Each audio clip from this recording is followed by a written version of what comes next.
Locally sourced and locally consumed. It's a delicious look at food and industry.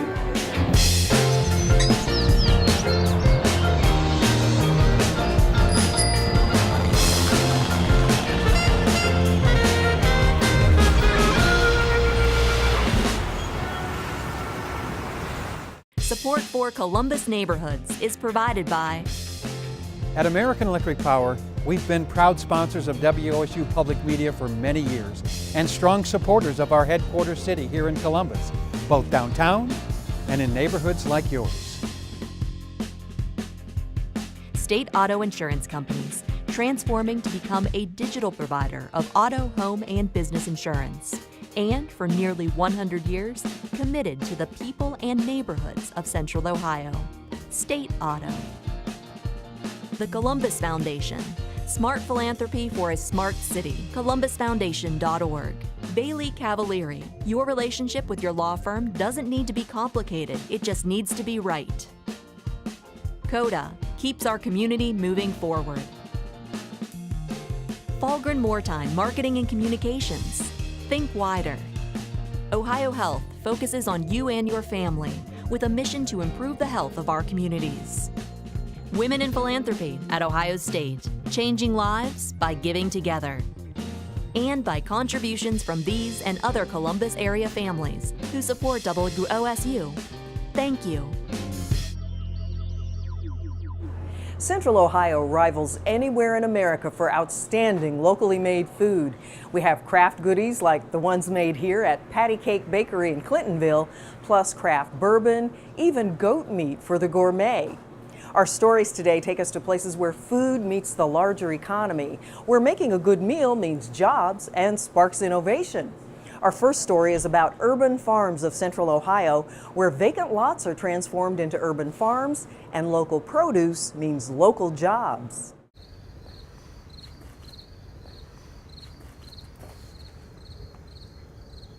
Today we're at Clarefield Farm. We are growing a lot of food here on the old school grounds of Clarefield Elementary. Before we were here, the school sat empty for about 10 years with all the consolidation of school buildings.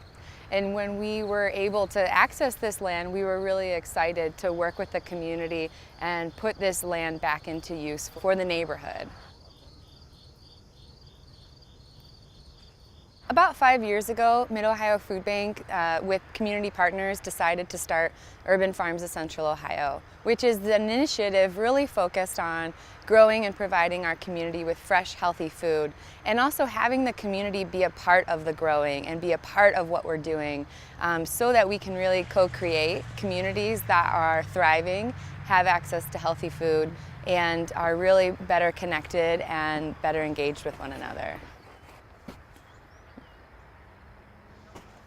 In Marion Franklin, here on the far south side, this neighborhood really doesn't have many convenient access points to fresh food. You have to go outside of the neighborhood in order to go to the nearest grocery store. And so for many, it's a struggle to find fresh food options. And then it's a struggle to be able to afford the fresh foods. Many of the people we serve through our farm talk to us about having limited financial resources to actually buy fresh, healthy produce. So we just started harvesting our sweet potatoes. These are our big guys that we harvested yesterday. These are some of the smaller ones that are more of the standard size you might expect. The food bank model has really changed in the past few to 5 years. Traditionally, food banking grew out of surplus foods. As businesses have gotten smarter about their ordering, they don't end up having the same kind of surplus food in the cans that they used to have. Additionally, food is health, and Mid-Ohio Food Bank really walks that talk. Congratulations. Over here are our poblano peppers. These are great for stuffing. They have a little bit of spice. We try to consider different stakeholders that we grow our food for. So the neighborhood, we determine what they want us to grow. The restaurants tell us what products they like. And then our team gets busy with selecting the best varieties. These Italian peppers we've been growing for the last few years, and we found that people really enjoy them, and they do really well here at the farm. I got involved in it because I heard so much about my children around here. They was obese, they wasn't eating right. I got 6 seniors that I take care of. They fix me up a food basket for them, and I deliver it to them every Friday. I deliver greens, okra, eggplants.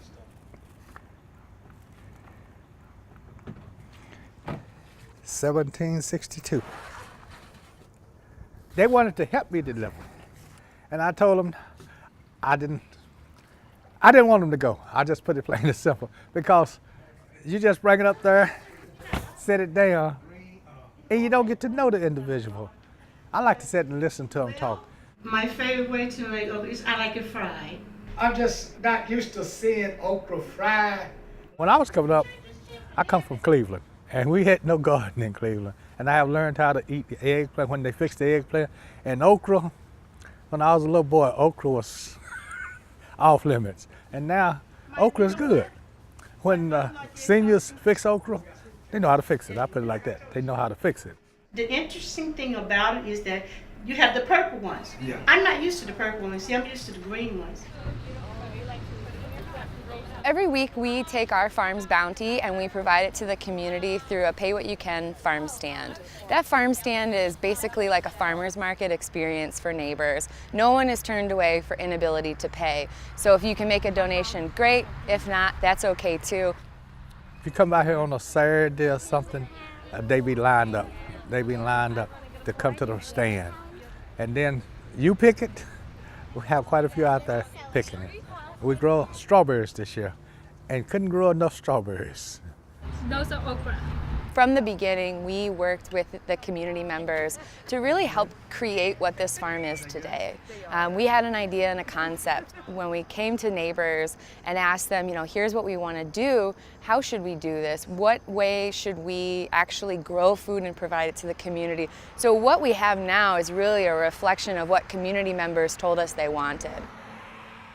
So to me personally, I think when I hear stories about families who struggle to put food on the table, when I hear then how that much they not only need the produce, but enjoy it and connect with their family, neighbors, and friends, that's really the enriching part, are the people in the community that we work with and the people we serve and have gotten to know over the years, and having them come and say, this is my farm, that means a lot.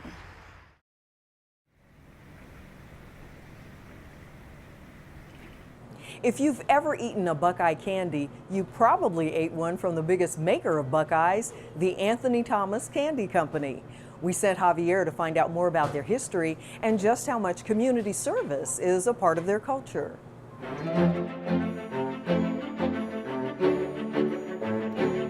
We're at the headquarters of the Anthony Thomas Candy Company, the home of the Buckeye. In 1907, Anthony Zanetis immigrated from Greece and learned the candy trade. When his son Thomas returned home safely after World War II, the two of them joined forces. It's one of the largest family-owned candy businesses in the Midwest, and they produce over 500,000 pounds of chocolate every day. Today I'm meeting with Candy Trifolis, a fourth-generation chocolatier. She's going to take me on a tour of the production line and hopefully let me try a few samples. Hi, Candy. How are you? Hi, Javier. Welcome. Good to be here. Enough of the small talk. Let's get to the candy, all right?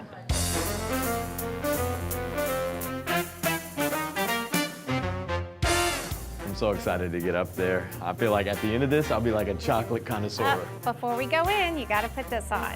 Not a problem, not a problem. It's worth it. Totally worth it.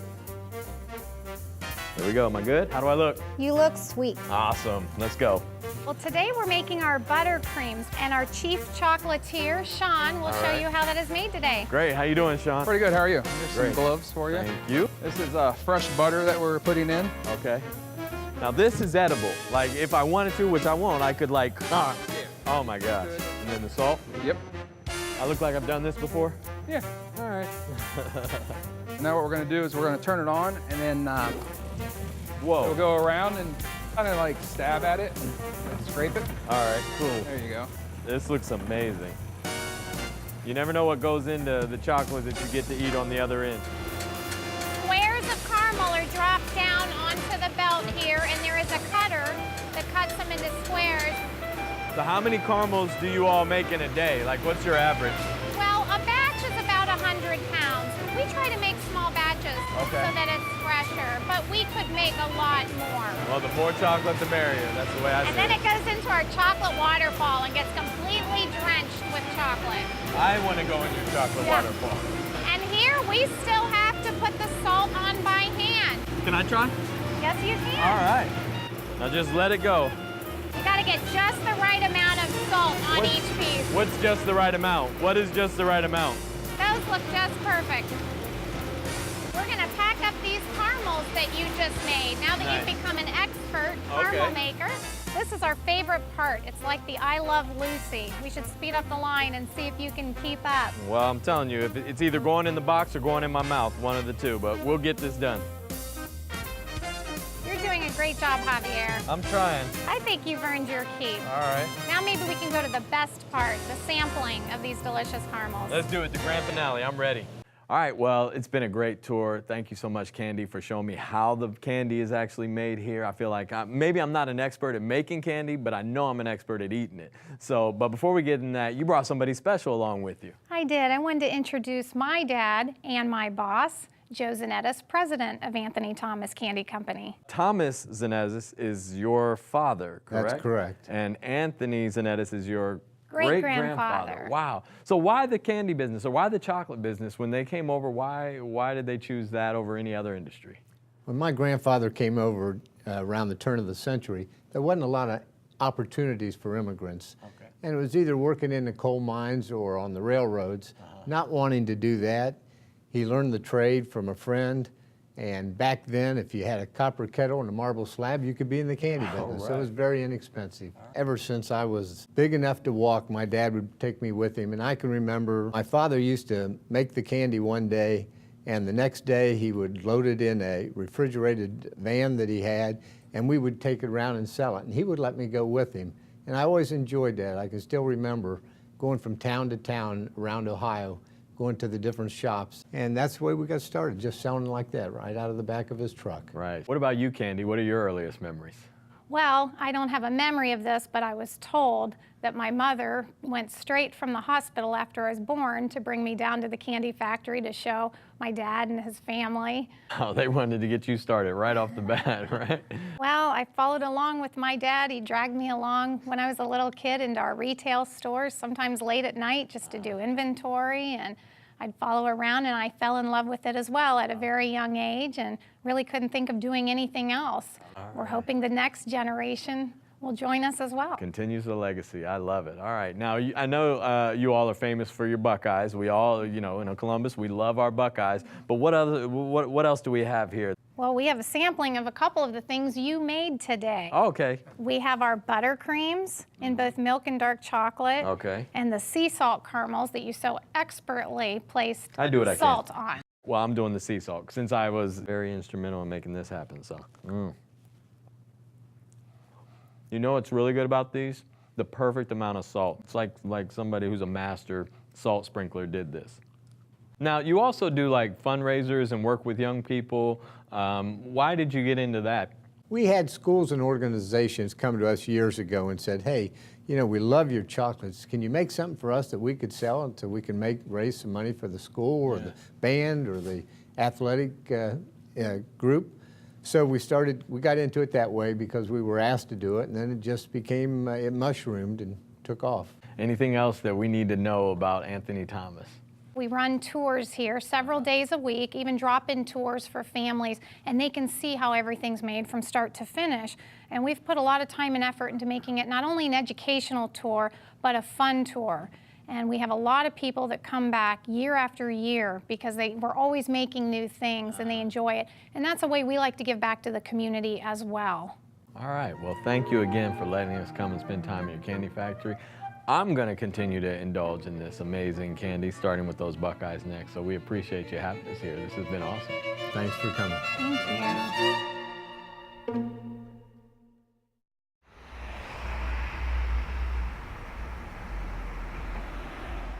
Even before refrigeration was invented, a company in Columbus was making ice cream using ice from local rivers. It wasn't their only innovation either, and Brent Davis travels to the Ohio History Connection to learn more.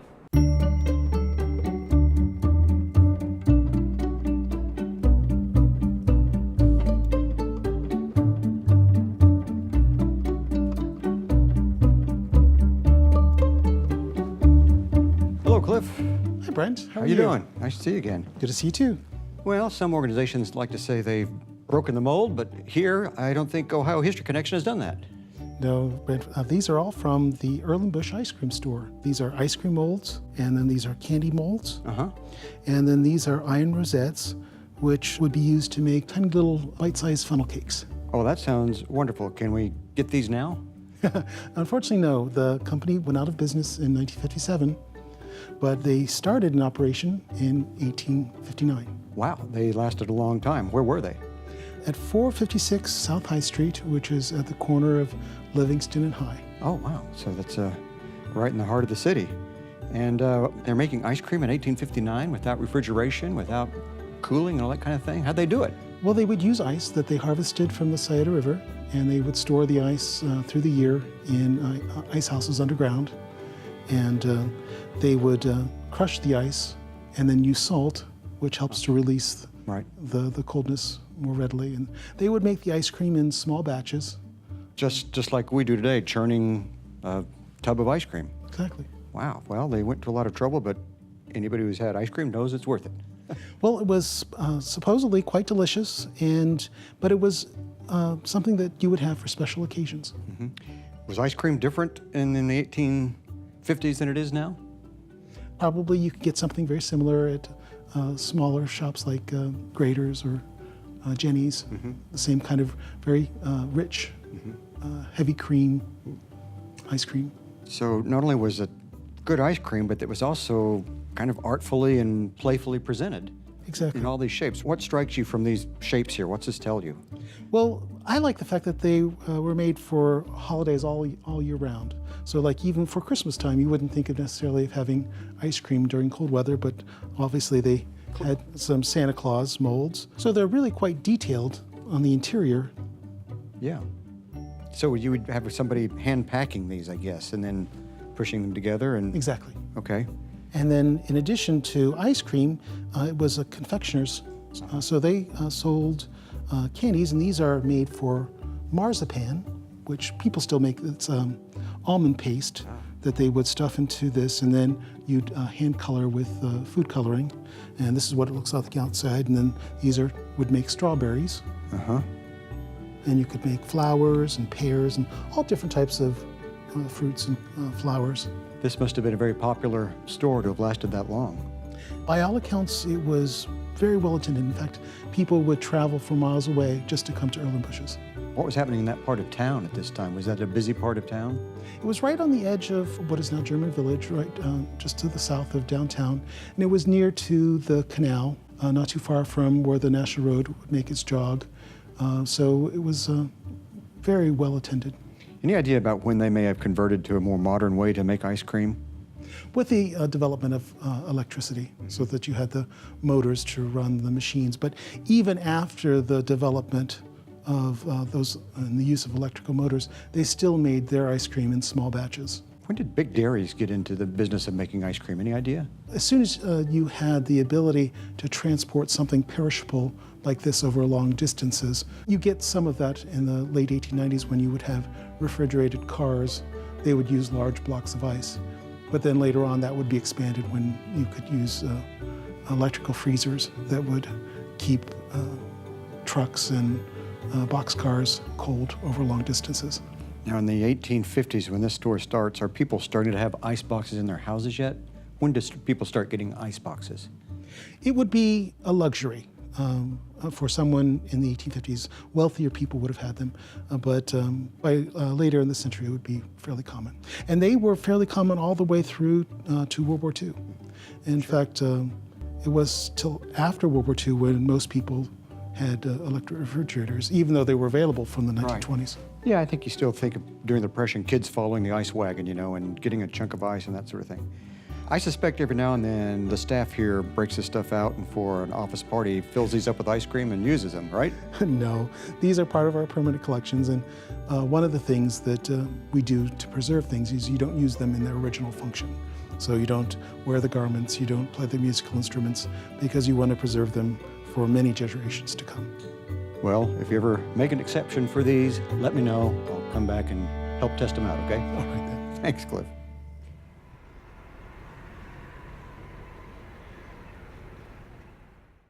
Soul food may be good for the soul, but historically not so good for the heart.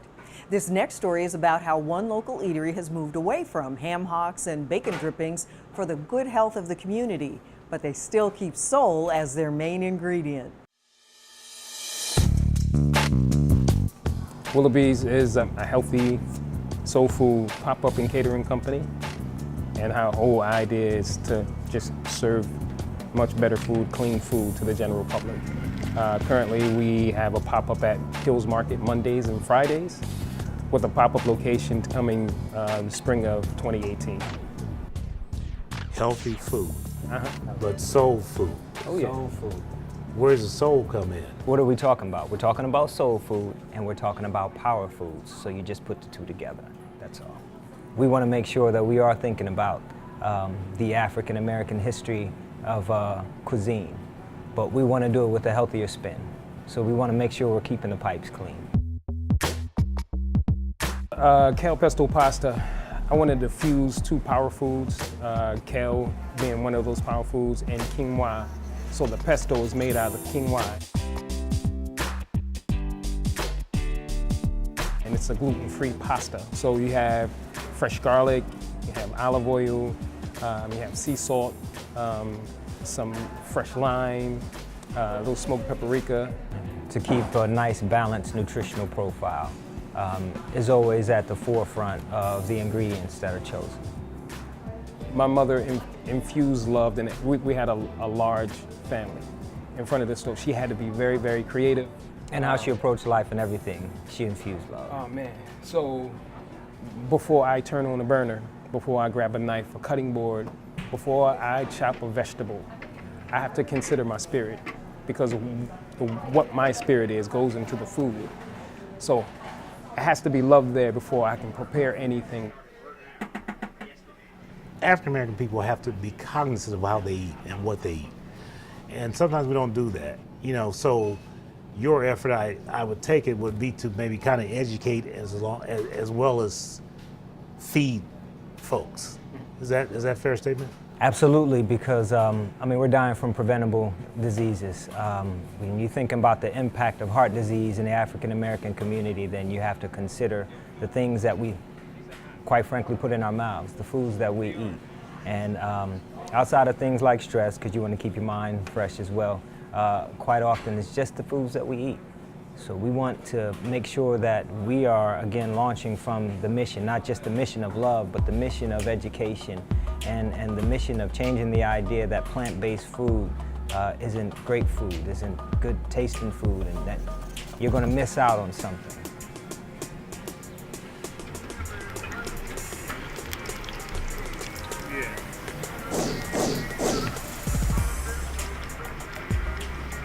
The muffins, cornbread.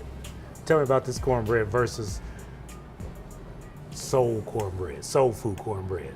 I think this rivals any of those What's in there? What's in there? Mostly love, but there's no dairy, and there's no egg, but you won't lose anything on taste. I'm going to wish you brothers a lot of luck. Thank you. Keep on cooking. Absolutely. Keep on doing what you're doing. Absolutely. And this cornbread, I didn't get any cornbread. I got the cabbage and all that, but I didn't get the cornbread. So I'm gonna take me a taste of that on the way out. Absolutely. Thank you. Yeah, Thank you. Yeah, let's get you some cornbread in your life. Absolutely. Yes, yes.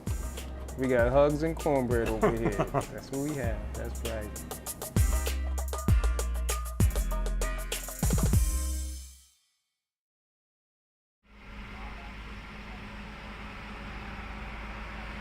Thanks for being with us. And remember, you can catch all of our episodes on columbusneighborhoods.org.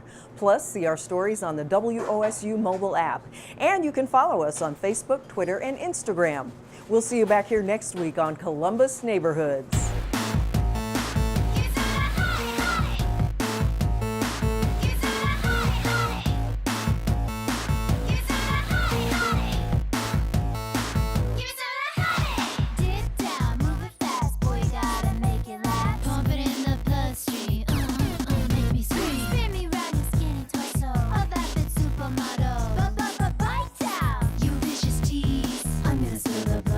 To pay my bills. Who's gonna pop my